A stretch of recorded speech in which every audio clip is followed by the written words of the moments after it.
क्या दोस्तों आपको पता है प्रति वर्ष गुड गवर्नेंस डे कब मनाया जाता है? हाल ही में सुर्खियों में रहा विश्व प्रसिद्ध मंदिर जगन्नाथ मंदिर किस शैली में बना है?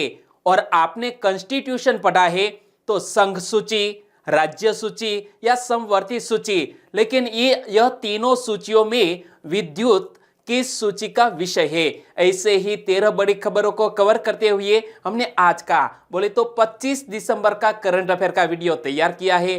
क्वालिटी की दृष्टि से लाजवाब यह वीडियो लास्ट तक देखें। लास्ट में मैं आपसे एक क्वेश्चन पूछूंगा जिसका आंसर आपको नीचे कमेंट बॉक्स में देना है। और अभी तक आपने हमारी जीके 2020 चैनल को सब्सक्राइब नहीं किया है तो सब्सक्राइब कीजिए, बाजू में जो बेल आइकन है उसे भी प्रेस कर दीजिए, क्योंकि आने वाले हर एक वीडियो की अपडेट आपको मिलती रहे। और आज का वीडियो हम स्टार्ट करें इनसे पहले आप सभी दोस्तों को मैरी क्रिसमस। चलिए पहला क्वेश्चन, महानुभावों की जयंती और दिवस के संदर्भ में कौन सा युग्म गलत है? यहां हमें पूछा गया है कौन सा युग्म गलत है। और महानुभावों की जो जयंती है वो किस दिवस के रूप में मनाई जाती है, इस तरह का यहां युग्म दिया है। तो यहां चारों ऑप्शन हमें ध्यान से पढ़ने होंगे। चौधरी चरण सिंह जी का जन्मदिवस किसान दिवस के रूप में मनाया गया हाल ही में 2 दिन पहले, यानी कि 23 दिसंबर को। कब? 23 दिसंबर को हमने किसान दिवस मनाया हमारे 5वें प्रधानमंत्री चौधरी चरण सिंह जी की जयंती के अवसर पर। तो हमारे भारत देश के पहले प्रधानमंत्री पंडित जवाहरलाल नेहरू जी का जन्म 14 नवंबर को हुआ और 14 नवंबर को बाल दिन के रूप में मनाया जाता है। तो यह युग्म भी सही है। और यहाँ है तीसरा युग्म, अब्दुल कलाम। अब्दुल कलाम का जन्म यानी कि 15 अक्टूबर, और 15 अक्टूबर को विश्व विद्यार्थी दिवस के रूप में मनाया जाता है। विश्व विद्यार्थी दिवस के रूप में मनाया जाता है। तो यह युग्म भी सही है। और चौथा युग्म है डी, अटल बिहारी वाजपेयी जी का जन्मदिवस गुड गवर्नेंस डे के रूप में मनाया जाता है 25 दिसंबर, यानी कि आज ही मनाया जा रहा है सुशासन दिवस। अटल बिहारी वाजपेयी जी की आज है जयंती। और राष्ट्रीय समरसता दिवस बोले तो हमारे BR अंबेडकर के जन्मदिवस को राष्ट्रीय समरसता दिवस के रूप में मनाया जाता है। कौन सा युग्म गलत है? Option D. तो यहां हम अटल बिहारी वाजपेयी से जुड़े A to Z इंफॉर्मेशन जो एग्जामिनेशन की पॉइंट ऑफ व्यू से बहुत ही इंपॉर्टेंट है वो आज मैं आपके सामने रखने जा रहा हूं।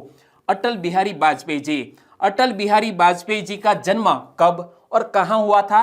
25 दिसंबर 1924 को मध्य प्रदेश के ग्वालियर में हुआ था। और पहली बार सुशासन दिवस कब मनाया गया? 2014 में पहली बार गुड गवर्नेंस डे मनाया गया। और किस वर्ष में अटल बिहारी वाजपेयी जी को भारत रत्न से सम्मानित किया गया था? 2015 में। और संयुक्त राष्ट्र महासभा में हिंदी में भाषण देने वाले पहले व्यक्ति कौन थे? हमारे पहले भारतीय थे अटल बिहारी वाजपेयी जी, जिन्होंने यूनाइटेड नेशंस की जनरल असेंबली में हिंदी में भाषण दिया था। और साल था 1977। 1977 के आम चुनावों में जनता पार्टी की जीत के बाद अटल बिहारी वाजपेयी जी को मोरारजी देसाई की मंत्रिमंडल में विदेश मंत्री का पद दिया गया था। और विदेश मंत्री के रूप में उन्होंने संयुक्त राष्ट्र महासभा में हिंदी में भाषण दिया था। तो यह बात भी आपको याद रखनी है। अटल बिहारी वाजपेयी कितनी बार भारत के प्रधानमंत्री बने? 3 बार भारत के प्रधानमंत्री बने। वे पहली बार 1996 में प्रधानमंत्री बने, हालांकि उनका कार्यकाल केवल 13 दिन का था। दूसरी बार वे 1998 से 1999 के बीच 11 महीनों के लिए भारत देश के प्रधानमंत्री बने। और 1999 से 2004 के बीच वे तीसरी बार प्रधानमंत्री बने। और इस दौरान उन्होंने प्रधानमंत्री के रूप में अपना कार्यकाल भी पूरा किया। 2009 में उन्होंने स्वास्थ्य कारणों से सक्रिय राजनीति से संन्यास लिया। और पूर्व प्रधानमंत्री अटल बिहारी वाजपेयी जी का स्मारक, जिसका नाम क्या है? सदैव अटल।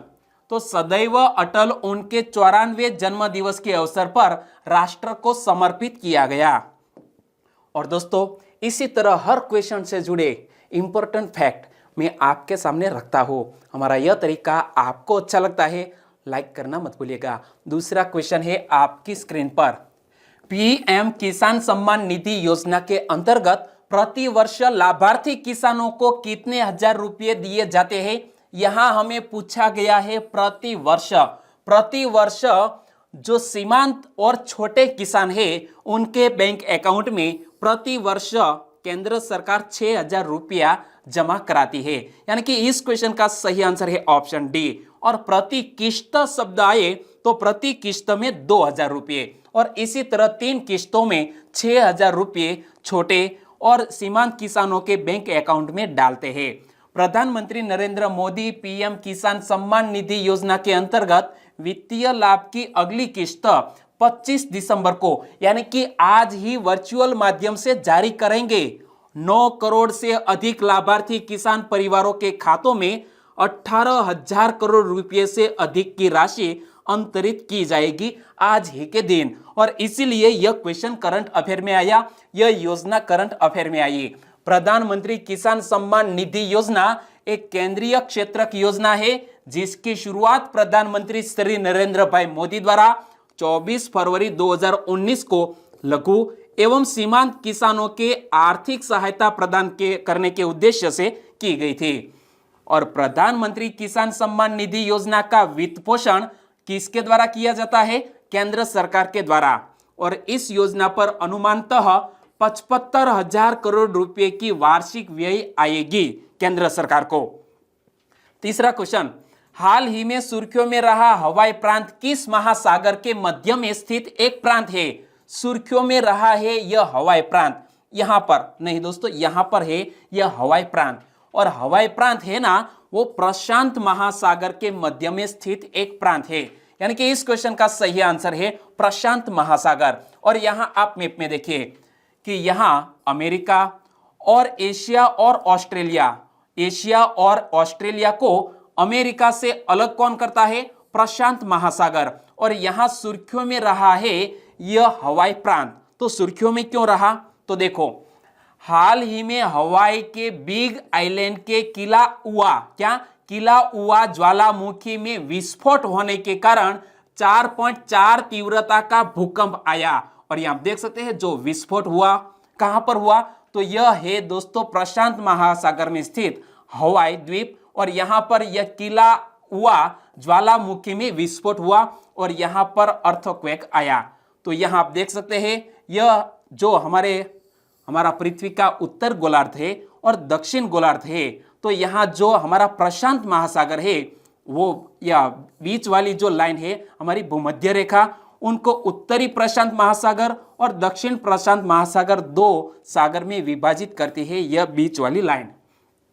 और संयुक्त राज्य अमेरिका के हवाई द्वीप के दक्षिण पूर्वी भाग पर हवाई ज्वालामुखी एक राष्ट्रीय उद्यान भी स्थित है। हवाई ज्वालामुखी राष्ट्रीय उद्यान, वहां पर यह है ज्वालामुखी जहां पर हाल ही में विस्फोट हुआ और इसे विश्व के सबसे सक्रिय ज्वालामुखियों में स्थान प्राप्त है तथा इसका आकार गुंबद के समान है। और किलाउआ में वर्ष 1952 में अब तक लगभग 34 बार विस्फोट हो चुका है। कितनी बार? अब तक 34 बार यहां पर विस्फोट हो चुका है।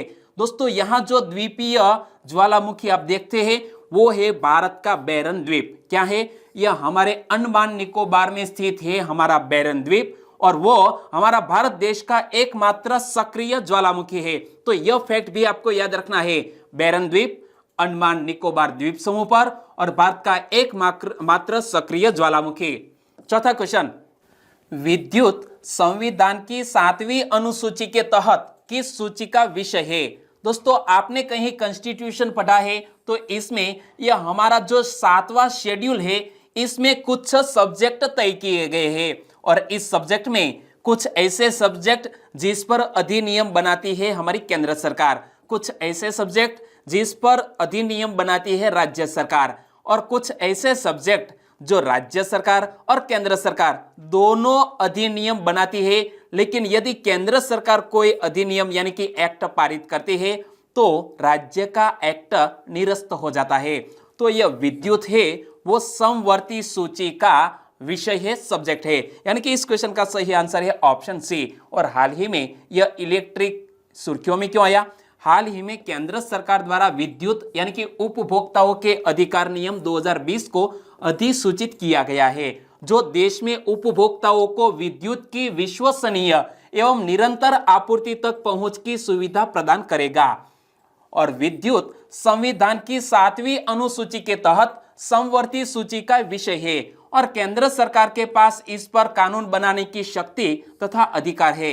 यानी कि समवर्ती सूची का विषय है तो यहाँ राज्य सरकार भी इस पर कानून बना सकती है, लेकिन यदि केंद्र सरकार इस पर कानून बनाती है तो राज्य सरकार का कानून निरस्त हो जाता है।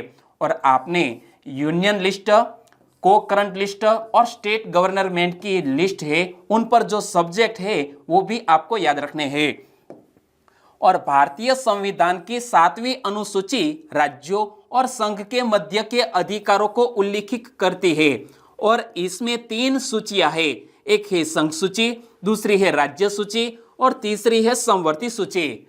और वर्ष 1976 के 42वें संविधान संशोधन के माध्यम से राज्य सूची के 5 विषयों को समवर्ती सूची में स्थानांतरित किया गया था। और इस 5 विषयों में कौन कौन शामिल है? शिक्षा, वन्य जीवों एवं पक्षियों का संरक्षण, तीसरा है वन, चौथा है नापतोल और 5वां है न्याय प्रशासन। तो यह फैक्ट भी आपको याद रखना है। और यह जो 42वां संविधान संशोधन है इसे मिनी कॉन्स्टिट्यूशन भी कहा जाता है। ओके, 5वां क्वेश्चन, हाल ही में भारत ने हरित राष्ट्रीय राजमार्ग गलियारा परियोजना के कार्यान्वयन हेतु किसके साथ समझौता किया है? हमारी भारत सरकार ने हरित राष्ट्रीय राजमार्ग गलियारा परियोजना के कार्यान्वयन हेतु हाल ही में विश्व बैंक के साथ समझौता किया। यानी कि इस क्वेश्चन का सही आंसर है विश्व बैंक। तो भारत सरकार और विश्व बैंक ने हरित राष्ट्रीय राजमार्ग गलियारा परियोजना, इंग्लिश में कहे तो green national highways corridor project के कार्यान्वयन के हेतु $500 मिलियन की एक परियोजना पर हस्ताक्षर किए।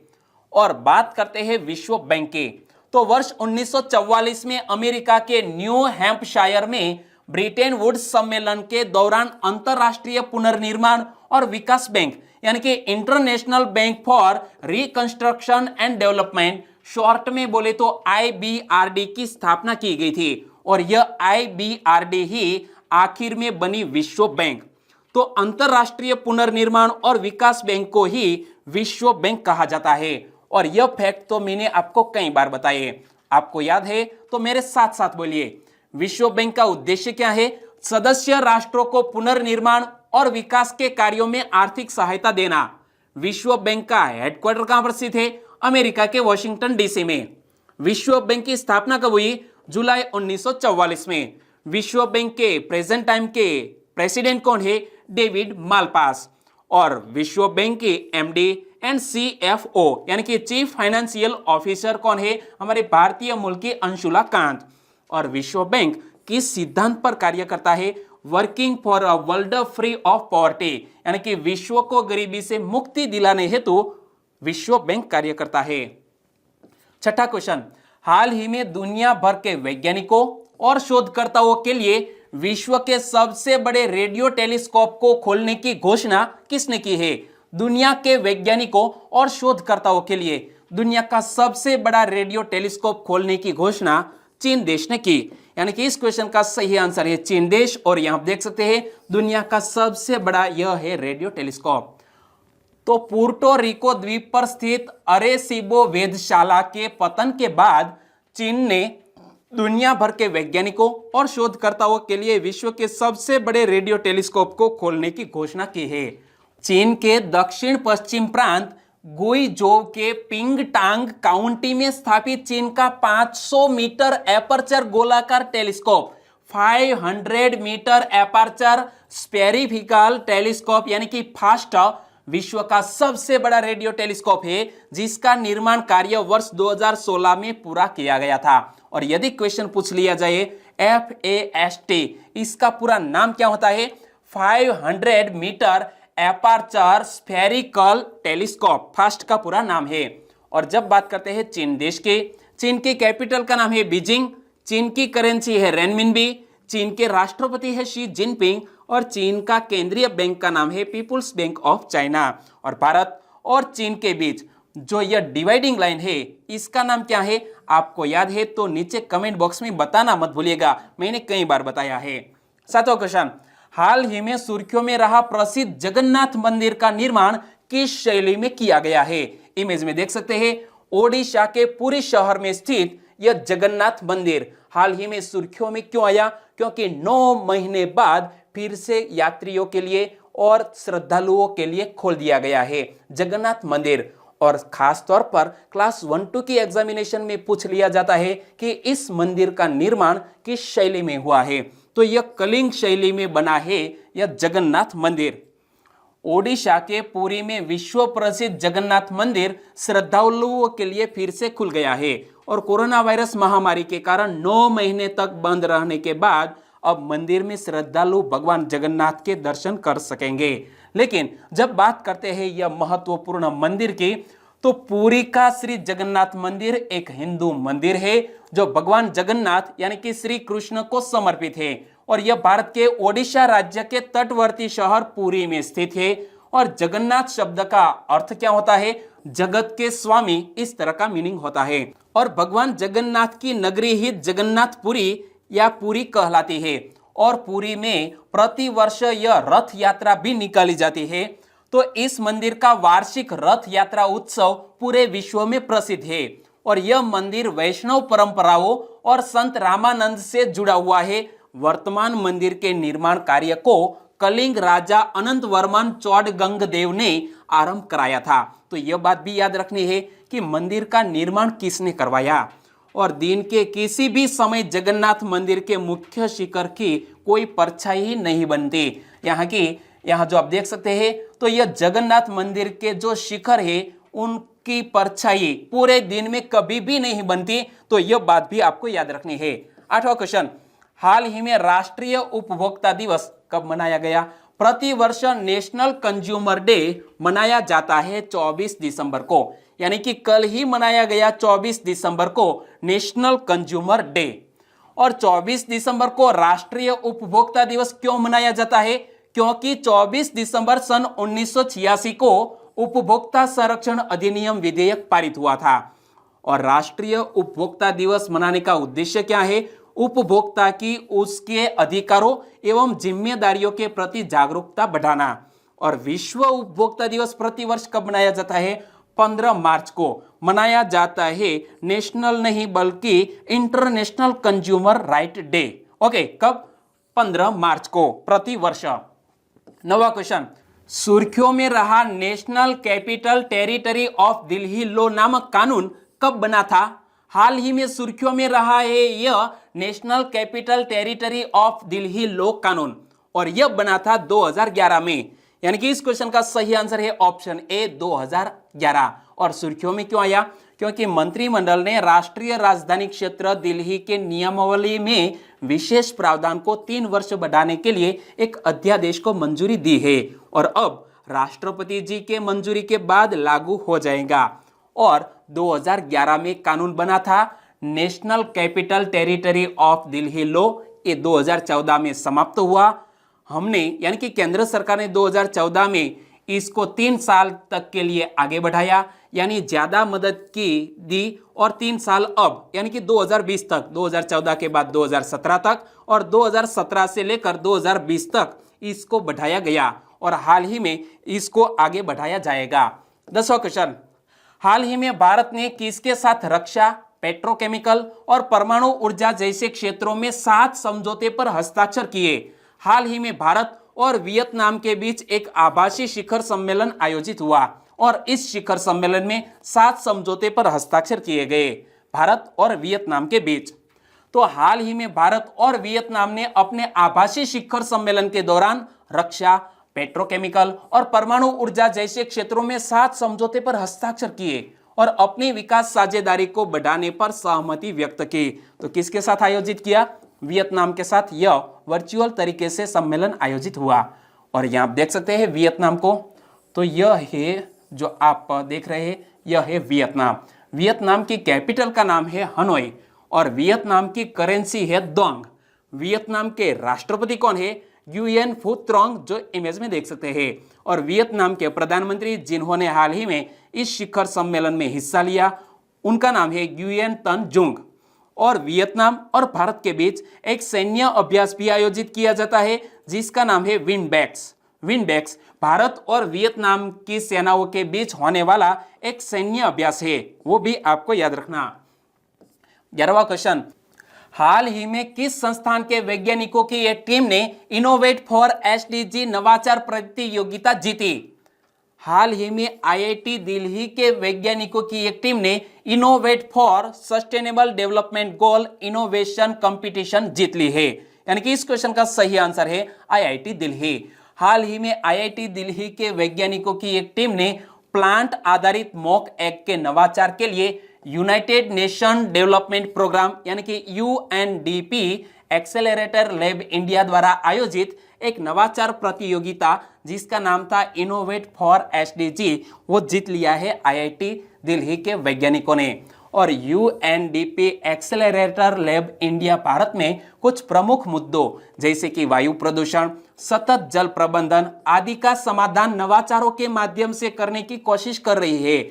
और नवाचार यानी कि इनोवेशन करने वाली विजेता टीम को पुरस्कार के रूप में 5,000 अमेरिकी डॉलर की राशि प्रदान की जाएगी। 12वां क्वेश्चन, बजट संबंधी विवाद के बाद किस देश की संसद को भंग कर दिया गया? बजट संबंधी विवाद के बाद हाल ही में इजराइल देश की संसद को भंग कर दिया गया, यानी कि इस क्वेश्चन का सही आंसर है इजराइल। और इजराइल की संसद का नाम क्या है? नेसेट। नेसेट को देश के बजट संबंधी विवादों के बाद भंग कर दिया गया और सरकार में शामिल दो मुख्य दल बजट पर आपसी सहमति बनाने में विफल रहे। और इजराइल में अब 2 वर्ष के भीतर मार्च में चौथी बार आम चुनाव होगा। और यहां एक शब्द आया नेसेट, यानी कि इजराइल की संसद का नाम। तो मैं आपसे पूछना चाहूंगा, रूस देश की संसद का नाम क्या है? जापान देश की संसद का नाम क्या है? आपको याद है तो नीचे कमेंट बॉक्स में बताना मत भूलिएगा। और बात करते हैं इजराइल की, तो इजराइल से जुड़ा हुआ यह क्वेश्चन कुछ दिन पहले ही सुर्खियों में था। इजराइल के साथ समझौता करने वाला पहला खाड़ी देश कौन बना? यूएई। और कितने वर्षों के बाद इजराइल और यूएई अपने राजनयिक संबंध सामान्य बनाएंगे?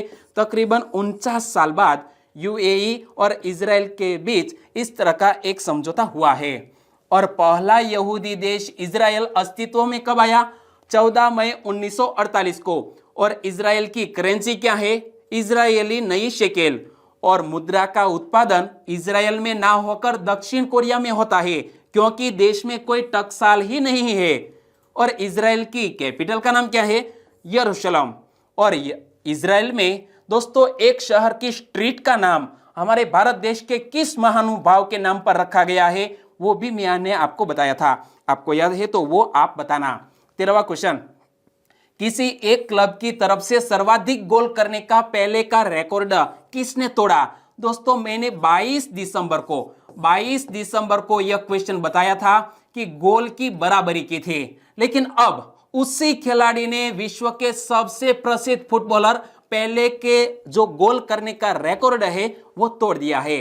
और इस क्वेश्चन का सही आंसर है लियोनेल मेसी। इमेज में देख सकते हैं लियोनेल मेसी को।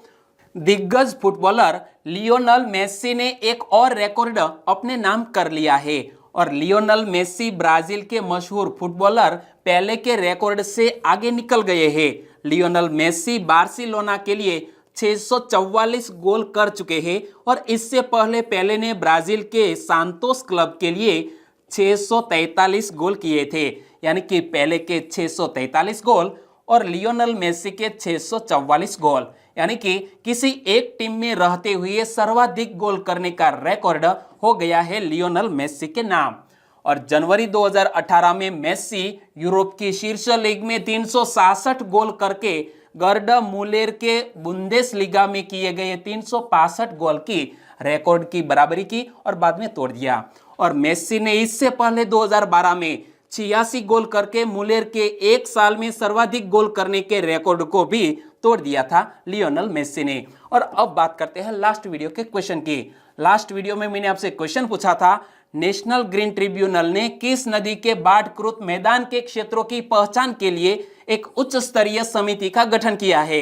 एनजीटी ने महानदी के बाढ़कृत मैदानी के क्षेत्रों की पहचान करने के लिए एक उच्च स्तरीय समिति का गठन किया है। और इस क्वेश्चन का सही आंसर दिया है जितेंद्र कुमार, सोनल जागानी, सवजी ठाकुर, कन्हैयालाल, नीलेश पाटनवाड़िया, विक्रम राठवा, वेचत राठवा, सुरेश भट्टी फ्रॉम राजस्थान से, वाला संजय, पारसराम थोम्बरे, अंकिता ए चौधरी, चौहान चेतन सिंह, अशोक कोपनिया, विवेक घाटलिया, चावड़ा अजय, नीलू बारिया ऑफिशियल, मकवाणा जयसुख फ्रॉम गुजरात भावनगर से, एक के स्टूडियो, SM राठौड़, जयंती भाई परमार, हिरल ठाकुर, मेघजी मेटिया, प्रताप ठाकुर, प्रजापति दिनेश भाई। सभी दोस्तों को सही आंसर देने के लिए बहुत बहुत धन्यवाद। और आज के वीडियो का क्वेश्चन ये रहा स्क्रीन पर। सुभाष चंद्र बोस की 125वीं जयंती मनाने के लिए किसकी अध्यक्षता में एक समिति का गठन किया गया है? अगले साल हम हमारे सुभाष बाबू की 125वीं जयंती मनाने जा रहे हैं और सुभाष बाबू ने जय हिंद का नारा दिया था और चलो दिल्ली का भी नारा दिया था। तो हमारे इस क्रांतिकारी को याद करते हुए आने वाले वर्ष में बहुत से कार्यक्रम आयोजित किए जाएंगे और इसकी अध्यक्षता कौन करेंगे, अगुवाई कौन करेंगे? आंसर देना है नीचे कमेंट बॉक्स में। और कल का वीडियो आपने देखा है तो आंसर तो पता ही होगा, आंसर देना मत भूलिएगा। और वाकई में वीडियो अच्छा लगता है तो लाइक कीजिए और आपके दोस्तों को फेसबुक, व्हाट्सएप या टेलीग्राम के जरिए इस वीडियो की लिंक शेयर कीजिए। बस छोटी सी उम्मीद के साथ, क्या छोटी सी उम्मीद, वीडियो की लिंक शेयर करने की छोटी सी उम्मीद के साथ आज का वीडियो खत्म करते हैं। फिर मिलेंगे नए करंट अफेयर वीडियो के साथ। लेकिन आज सुबह 9 बजे आपको दिल्ली की हाईलाइट जनवरी 2020 से लेकर जून 2020 तक कौन कौन सी बड़ी खबरों के कारण सुर्खियों में रहा, वो दिल्ली पार्ट 1 हम लॉन्च करने जा रहे हैं आज सुबह 9 बजे। वो भी देखना मत भूलिएगा। चलिए, आपका दिन शुभ रहे। Take care and good bye.